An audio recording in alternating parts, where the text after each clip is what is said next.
나는 술이다. 나는 천년을 이어온 도시다. 나는 장옥이다. 나는 이 도시 가장 음지에 숨어있는 굴이다.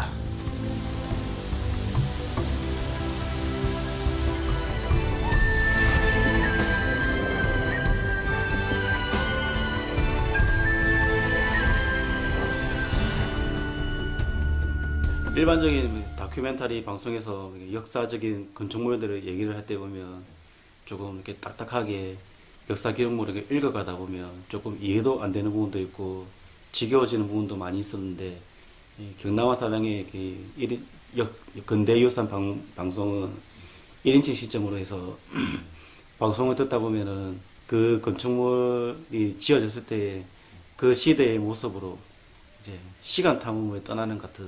이 프로그램을 보면서 딱 와닿는 거는 건물이 4개로 온다라는 표현을 하셨어요. 그러니까 건물이 와서 나에게로 말한다처럼 의인화를 한 거잖아요. 그 건물들. 그러니까 되게 시 읽는 것 같이 되게 신기했고 또 좀 낯설기도 했는데 좀 재미있고 색달랐고 참신한 것 같아요. 근데 건물 목소리가 좀 그 옛날 사람 같이 좀 무서웠어요. 나는 두려운 존재였다. 각도도 되게 다양하고 제가 좋았던 거는 하늘에서 찍은 게 좀 많아서 아 하늘에서 보면 또 이렇구나 이런 것도 봐서 되게 멋있더라고요. 그 정확한 위치를 모르니까 이렇게 지나가면 모르니까 그 이상한 하늘에서 이렇게 카메라를 이렇게 하니까 이게 좀 전경과 그다음에 그 풍경 그런 거 잘 어울리게 했던 것 같아요. 우리 또래는 이게 도심 그런 게 현대적인 걸 좋아하기 때문에 이렇게 그런 걸 많이 보는데 이 프로를 보니까 이렇게 숨어 있는 그 유산을 이렇게 찾아주면서 잘 찍고 그다음에 설명도 같이 해주시니까 뭔가 현대적인 것보다 뭔가 더 나은 점, 그 장점 그런 거 잘 살려주니까 더 좋은 것 같고 그래서 한번 가보고 싶어요. 저게 무슨 건물이지 하요 되게 궁금하게 지나갔었는데 그런 건물인지 진짜 상상도 못했어요. 조금 아쉬운 거는 사람들이 거기 그런 건물이 있다는 것도 잘 모르고 들어갈 수도 없게 되어 있다 보니까 그런 부분이 조금 아쉬웠어요. 훼손이 되지 않는 선에서 사람들이 들어가서 직접 볼 수 있도록 그런 식으로 바뀌었으면 좋겠다고 생각했습니다.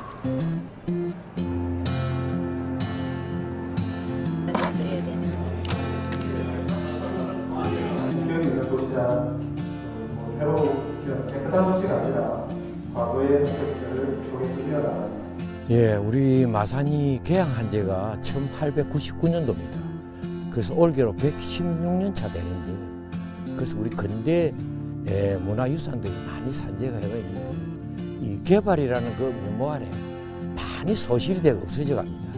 그래서 지금이라도 우리가 뜻 있는 사람 모여서 이 문화유산을 보존해서 구세에 넘기기 위해서 우리가 연구 개발 그런 어떤 사업을 하고자 우리가 발족이 됐습니다.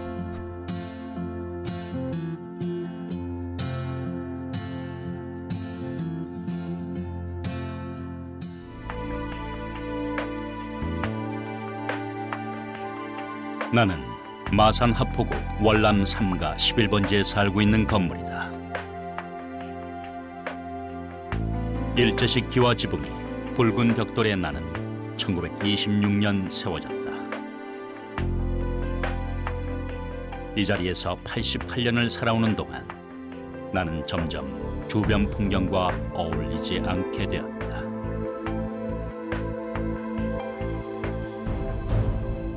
옛날에 일제시대 헌병대인데 우리 한국 사람들을 전부 잡아다 취재하고 이런 자유옷을 고문 많이 받고 했어요. 예, 무섭다 했죠. 요 가면 뭐 진짜 뭐 살이 벌벌 떨린다 그런 말은 한 것 같아요. 잘 뵙겠습니다. 이 친구는 나와 나이가 같다. 올해 88. 그는 날 어떻게 기억하고 있을까? 여기 몇 년도부터이에요? 여기 뭐 앞에 잘 길도 못 걸었죠. 뭐 겁이 나서 무서운 데입니다. 여기 끌리 들어왔다 크면 아주 고문을 많이 당하는 데입니다. 당시 나를 지은 일본 헌병대는 작은 정부나 마찬가지였다. 헌병 분대장은 재판을 거치지 않고도 민간인을 즉결 처분할 수 있었다. 세상 물정 모르는 촌사람들이 시장에서 일본 순사를 유심히 바라보다가 매를 맞기도 했다. 범죄 직결례로 처벌된 한국인은 한 해 2만 명에 가까웠다. 우리 친구가 사사에 나쁘다 해가지고 5시가 연행이 됐어요. 우리가 다른 데 일로 하고 있는데 아침에 헌병대가 와가지고 여기 일단 들어오면 나가서도 여기 어떻게 됐다 하는 일절 말로 못 해요. 그만큼 겁이 났습니다.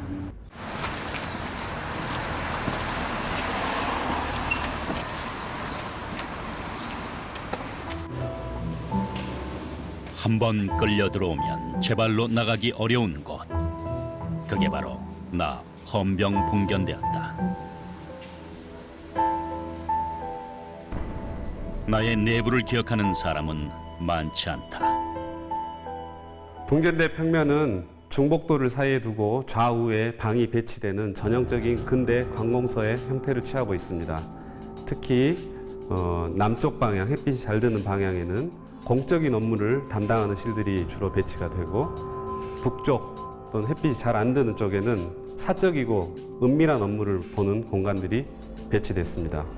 이 방은 위치로 미루어 볼 때 고위 간부급들이 회의 또는 업무용으로 사용하였을 것으로 추측됩니다. 특히 지금 이 내부는 원형이 수차례 변경 또는 훼손이 돼서 원래 형태를 지금 찾아보기 힘든 상태입니다.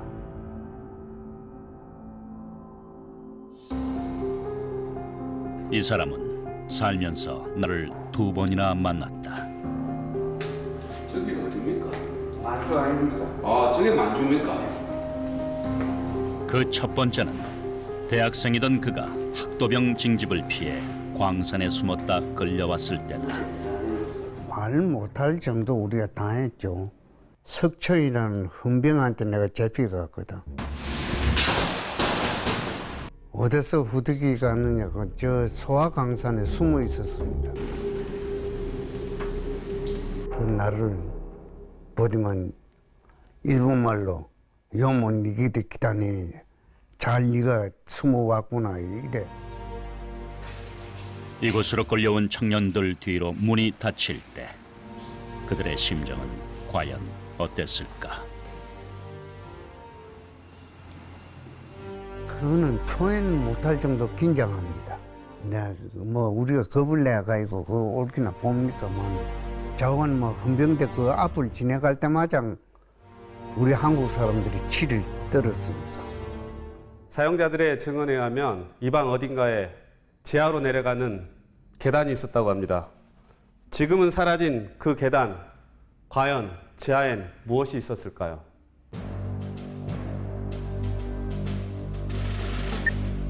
내 왼쪽 옆구리를 잘 살펴보면 수리한 흔적이 있다. 상상해보라. 만약 저곳에 문이 있었다면, 그리고 외부 계단을 통해 누군가 내려왔다면 그는 어디로 가려 했던 것일까? 지하엔 2개의 취조실이 있었다.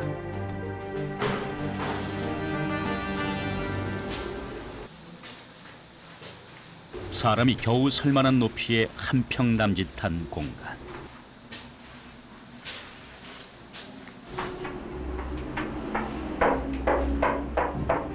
이건 뭔가 태우기 위해서 있던 구멍을 막아놓은 것 같네요.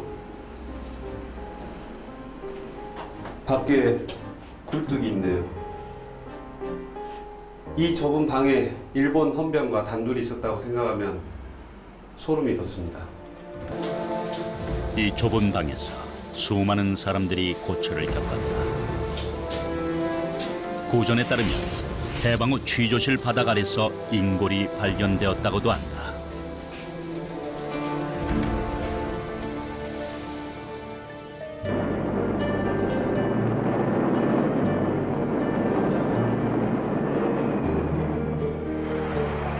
(1945년 8월) 태극기가 거리를 활보했다. 그토록 환희에 찬 조선 사람의 얼굴을 나는 처음 보았다. 일본 헌병대가 떠나고 신음소리도 그칠 줄 알았다. 하지만 인생은 늘 기대를 배신한다.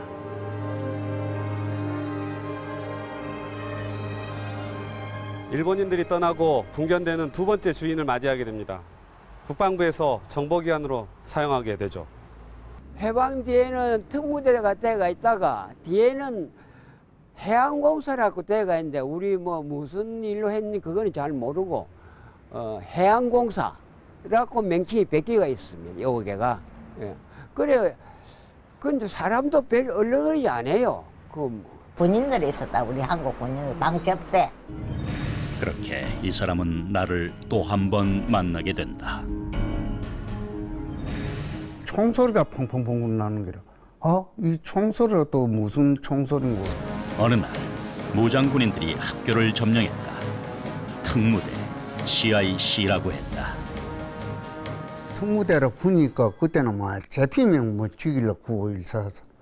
이놈이 끄떡끄떡 헌병대 어디면은 내 말 다 했으니까 이제 뭐 숨기봤던데 우리가 살 수 없으니까 숨기지 말고 말 다 하라고 일사하는 게라.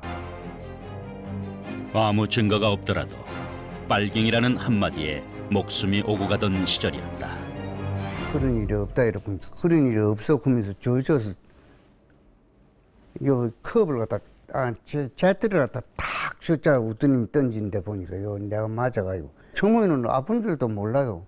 나중에 조금 있으니까 뭐 피가 막 나오는데 손을 대보니까 손이 쑥기더라고. 1990년 윤석양 이병이 보안사의 민간인 사찰을 폭로했다. 국방부는 시내에 있던 정보기관들을 군부대 내로 철수시켰다. 지금 내 안엔 아무도 살지 않는다. 이 도시 안에서 섬처럼 서 있다. 나는 고맙게도 근대문화유산으로 지정되었다. 하지만 아픈 역사로 서 있는 나를 사람들은 어떻게 생각할까? 당연히 남겨놔야죠. 역사는 잊으면 안 되니까요. 예. 아무리 아픈 역사도 역사이기 때문에 그거를 보존을 해야지 없앤다는 건 안 된다고 생각합니다. 그걸 갖다가 활용을 안 하고 그래 아깝다 이거지요. 우리 시민의 한 사람으로서 최근에 창원시가 관광도시 정책을 표방했는데 그러면은 특히 마산 지역, 진해 지역도 마찬가지입니다만은 어떤 것들을 관광 콘텐츠로 내놓을 것이냐 생각해 보면 역시 그 100년 이상 동안 그 근대 문물을 담아냈던 이 도시의 근대 역사 이것이 관광 재료가 될 것이다. 그렇게 볼 때 저 헌병 붕괴대 말로 정말 그 관광 도시의 가장 중요한 그 콘텐츠가 되지 않겠나. 사실상 그 마산 특히 신마산 지역은 근대 문화유산의 보고였습니다. 그랬는데 이 급하게 진행된 경제 성장기에 대부분 흘리고 없어져 버렸죠. 그렇지만 아직 많은 것들이 남아 있습니다. 근데 대부분 지금 남아 있는 문화유산들이 그 개인 소유로 되어 있는 건물들이고 많이 낡아 있습니다. 언제 다른 사람 손으로 넘어갈지 또 언제 철거될지 모르거든요. 지금도 1년에 몇 개씩 철거가 되고 있습니다. 그래서 창원시가 지금 가장 시급히 해야 될 일은 저 근대 역사의 흔적을 가지고 있는 건물들을 매입하는 것입니다. 매입해서 무엇으로 활용할 것이냐 하는 것은 천천히 생각해도 되거든요. 걸기 전에 그렇게 비싼 건물도 아닙니다. 매입을 해놓는 과정이 필요하다.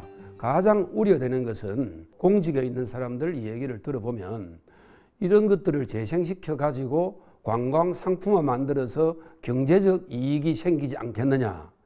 이런 것들을 생각하면서 이걸 추진하거든요. 옳은 방법이 아닙니다. 그런 것들은 이 도시가 문화적 품격을 갖추고 난 뒤에 떨어지는 자연스러운 결과이지 지역민들의 삶의 질을 높이기 위해서 문화와 역사가 녹아있는 도시가 품격 있는 도시거든요. 그래서 품격을 높이자는 생각으로 도시를 가꾸는 것이지 돈을 벌기 위해서 문화도시를 만들자. 이것은 본말이 전도된 것이죠. 올바른 도시재생법이 아닙니다.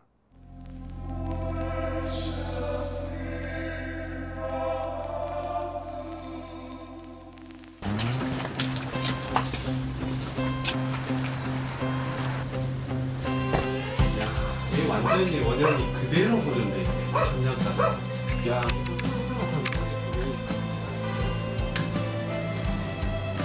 왜 MBC에서 이걸 모르고 그냥 이 젊은 애들을 보냈냐?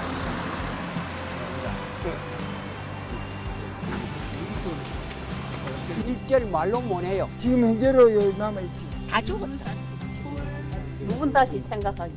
그렇게 나오시는 80세 이상 노인분들께서는 그 이 역사를 살아가신 산 증인이신 분들이잖아요. 그러니까 그 교과서에서 그 글자로 봤던 것보다 훨씬 더 와닿아서 그게 더 생생해서 더 좋았어요.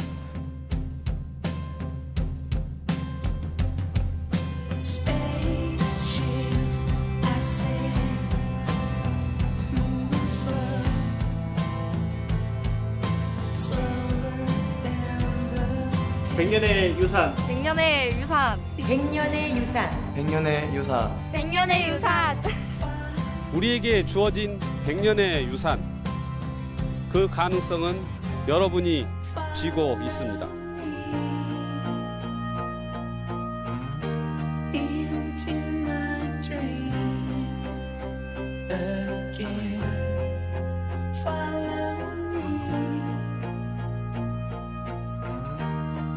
Into a stream.